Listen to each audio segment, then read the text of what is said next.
అంబేద్కర్ గారి అందరికీ నమస్తే. నా పేరు గోదా స్టీవెన్సన్. కృష్ణా జిల్లా మాలమహనాడు యూత్ అధ్యక్షుడిని. మాలమహనాడు జాతీయ అధ్యక్షుడు గొల్ల అరుణ్ కుమార్ ఆధ్వర్యంలో, మాలమహనాడు రాష్ట్ర అధ్యక్షుడు గోదా జాన్పాల్ గారి నేతృత్వంలో గత 3 సంవత్సరాలుగా దళిత ఉద్యమాలలో పనిచేస్తూ ఉన్నాను. ఈరోజు పెడన నియోజకవర్గం పెడన మండలం పెడన గ్రామంలోని 6వ వార్డు దళిత కాలనీలో ప్రపంచ మేధావి, భారతరత్న, పేద బడుగు బలహీన వర్గాల ఆశాజ్యోతి డాక్టర్ బిఆర్ అంబేద్కర్ విగ్రహాన్ని ముస్లిం సోదరులు ధ్వంసం చేయడం చాలా బాధాకరం. అడ్డుగా వచ్చిన నా దళిత సోదరులను దుర్భాషలాడి కులం పేరుతో, మతం పేరుతో దూషించడం. రాసిన రాజ్యాంగాలు ముస్లిం సోదరులకు పౌరసత్వం కలిగి ఉండే విధంగా ఆనాడు నిర్దేశించారు. బీజేపీ ప్రభుత్వంలో ముస్లిం సోదరులు భారతదేశంలో ఉండకూడదు అంటూ, ఒకవేళ ఉన్నట్లయితే మీ తాత ముత్తాతల ఆధారాలను చూపించాలా అంటూ డిమాండ్ చేసినప్పుడు, నా జాతి దళిత సోదరులు, ఎస్సీ కులానికి చెందిన వారు ముస్లిం సోదరులకు కొమ్ము కాసి అడ్డుగా నిలబడ్డారు. అలాంటి వారు అంబేద్కర్ విగ్రహాన్ని ధ్వంసం చేయడం చాలా అమానుషం. దేశంలో అంబేద్కర్ గారు మరణించి దాదాపుగా 60 సంవత్సరాలు పైబడి వస్తున్నా మన దేశంలో దళితుల మీద దాడులు జరుగుతూనే ఉండటం సిగ్గుచేటు.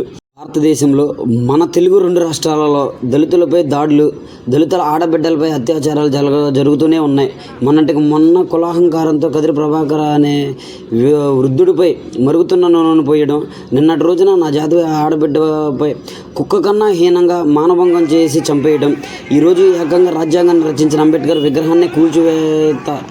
ఎన్నేళ్ళు ఈ మరణకాండ. ప్రభుత్వం దళితులపై దాడి చేస్తున్న వారిపై వెంటనే ఎస్సీ ఎస్టీ అట్రాసిటీ కేసులు కట్టి వారిని రిమాండ్కి పంపించాలని, అదేవిధంగా ఈ సమస్యను రాష్ట్ర మరియు జాతీయ నాయకుల దృష్టికి తీసుకెళ్తామని మాలమహనాడు కమిటీ నుంచి డిమాండ్ చేస్తున్నాం.